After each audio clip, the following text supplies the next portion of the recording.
David, many people are of the opinion that self-inquiry is the highest and most direct teaching of Bhagavan. What do you say about that? Bhagavan did say on innumerable occasions that self-inquiry was the direct path to liberation. He said it's the most effective, and on some occasions he said it's the only effective way to realize the self. But that's not the same as saying that it's his highest teachings, and I'll explain why.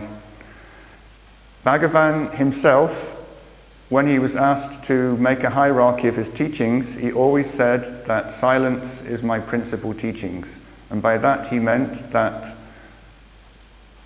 when he abided in the self, in that state he created an energy field, and if you sat in that energy field, you could somehow be infected by those emanations of silence, you could tune into those emanations, and if your mind was sufficiently quiet and subtle, then you yourself could experience the self by being in the presence of Bhagavan.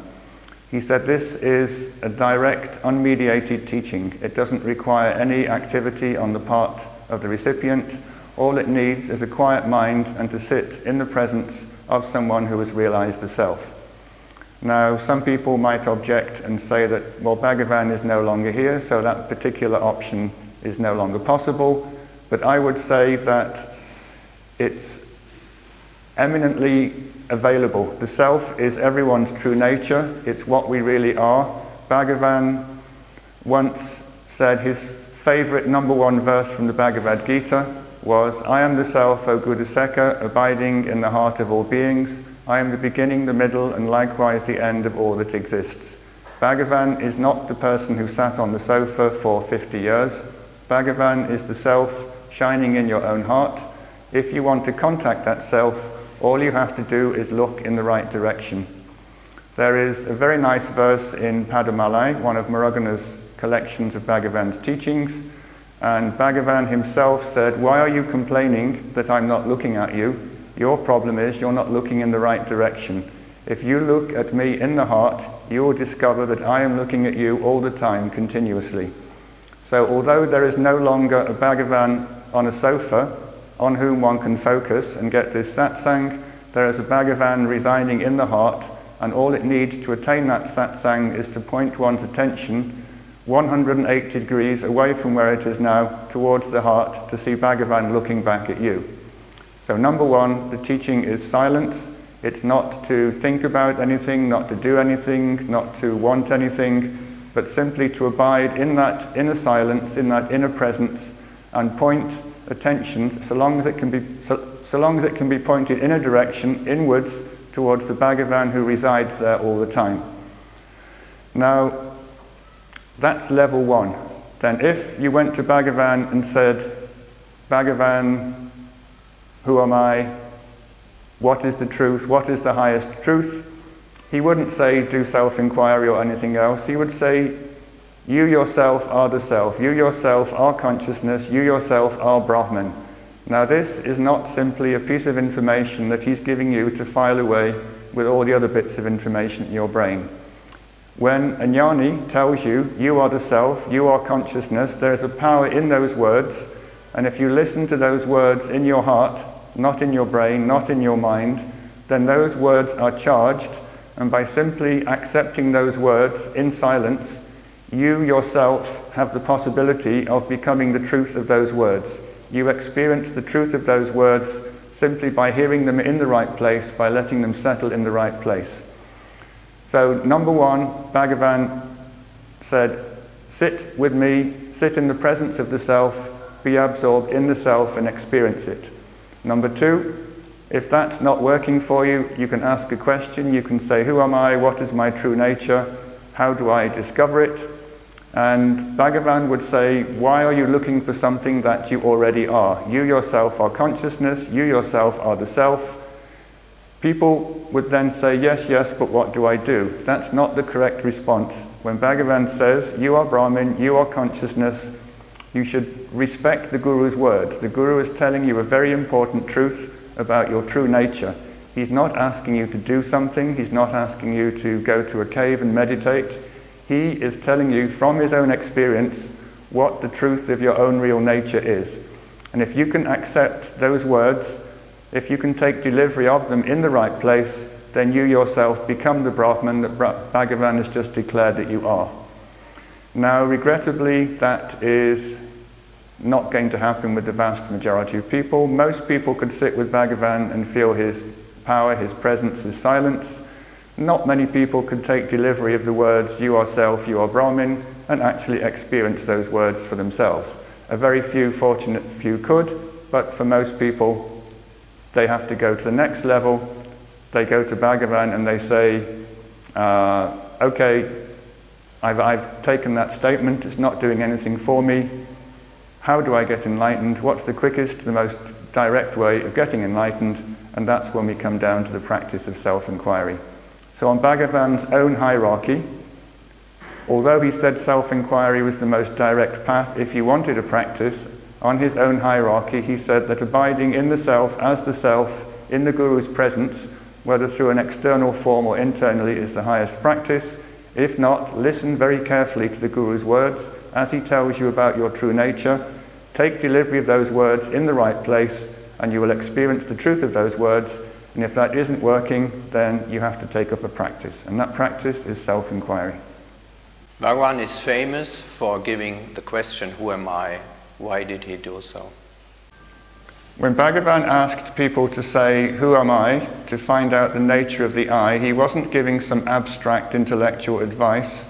He was passing on the method by which he himself had realized the self at the age of 16. As he was lying on the floor in Madurai, the question arose in him, who is the one that sees? Meaning, who is this thing inside me that sees something outside? And he says, as a direct answer to that question, his individual I went back into the heart and died and revealed a state in which there was no longer any distinction between the one who saw things and the objects that were seen. So when he said, ask yourself, who am I? He was saying, this is how I got enlightened, try it yourself, and maybe the same thing will happen to you. Now, as a secondary point on this, Bhagavan would occasionally be asked, why does this particular method work, and why is it better than other methods? And for that we need to explain a little Bhagavan's teachings on the nature of the I, how people have wrong identifications and how those identifications can be erased. So he said the idea that we are an individual person, an I inside a body, is a defective programming, a kind of wrong conditioning that we all suffer from.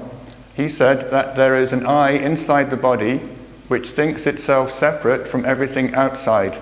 There's a world outside, there are people outside, and those are the objects that we perceive through our senses, and those are the things that we think about through our mind. So for example, when I say I see a tree, I is the subject I, tree is the object I look at. When I say I feel happy, I is subject I, happiness is the object state that I'm absorbed in.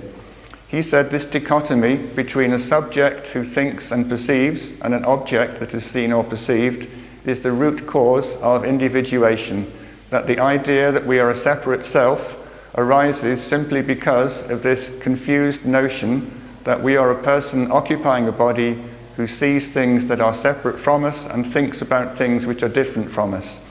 And he said this particular illusion, this particular wrong idea can be challenged by putting attention onto the I, which thinks thoughts, which remembers memories, which sees objects. He said that this individual I comes into existence and only continues to exist as long as it identifies with things it thinks about and things that it sees. He said there's a continuous process of reinforcement, that I am a person, the idea I am a person arises and continues because of all the objects that the individual I thinks it is or identifies with or associates with.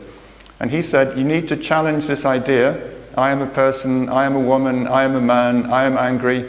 He said the common thread to all those is the I who thinks, the I who perceives, the I who feels. And what he's saying is that if you can put full attention on this inner sense of I and vigilantly hold focus on that inner sense in such a way that the I is not jumping out to identify or associate with other objects, then that individual I can no longer exist. He said it's always in association with something. It's a thought, it's a memory, it's a perception, and that when you can sever the links between the I who thinks, the I who perceives, and those things it thinks about or perceives, it can no longer survive by itself in isolation. At that point, he said it will slowly start to subside back where it came from, which is the heart, which is the self. So he said initially there'll be feelings of peace, silence, quietness as this I starts to sink back, but this I is conditioned, it's programmed to extrovert all the time. So the moment the I starts to think, immediately a whole bunch of other things will jump up and try and grab hold of it. Bhagavan said self-inquiry is to hold on to this sense of I to the exclusion of all other thoughts, to the point where the mind is no longer interested in extroverting onto other objects, other thoughts. At that moment it starts to subside, it goes back into the heart, at which point you realize that the true I is not the I that thinks I am the body, I am this thing that sees things outside me. You discover the true I inside yourself, which is the universal I, which makes no distinction between what's inside and what's outside.